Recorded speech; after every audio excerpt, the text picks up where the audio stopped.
Mbola amizay fanomanana ny fividianana ben'ny tanana sy mpanolotsaina izay hatrany dia manana ny anjara andraiky ny filan-kevitry ny fampihavanana malagasy na ny FFM manoloana ny fisotry izay fividianana izay indrindra miantso noho izany amin'ny fametrahana ny fitoniana sy ny fametrahana toe-tsaina feno firalahiana na avy ao amin'ity androm-panjakana misana ny fampihavana-pirenena ity.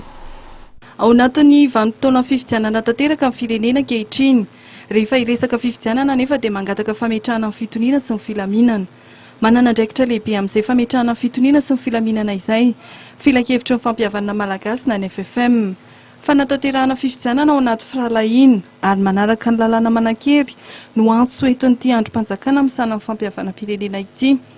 Fa ho fisorohana kosa ny korontana dia manana ny toromarika entina misoroka an'izany ny FFM. Betsaka tokoa amin'izao fotoana izao ny tsaho mandeha sy ny sisa fa hoe fotsy fanekena ny voka-pividianana sy ny sisa.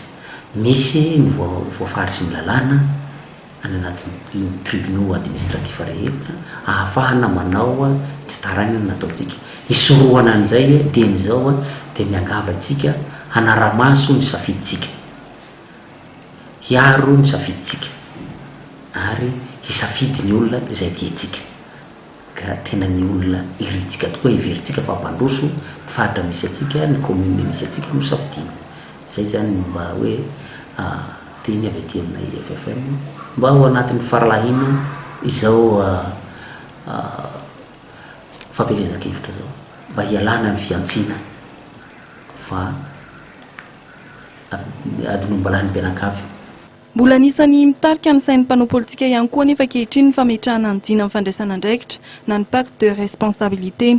Nandray anjara tamin'ny fampifanantonana amin'ny fiadidianan'ny repoblika sy ny antenimieram-pirenena tokoa ny FFM raha ny fanazavana ny tale-kabinetra an'ity androm-panjakana ity. Saingy najanona hoy izy ankehitriny izany fampifanantonana izany noho ny fampandehanana amin'ny fividianana, saingy heverina izany raha vata ny voatapitra ny vanim-potoana amin'ny fividianana.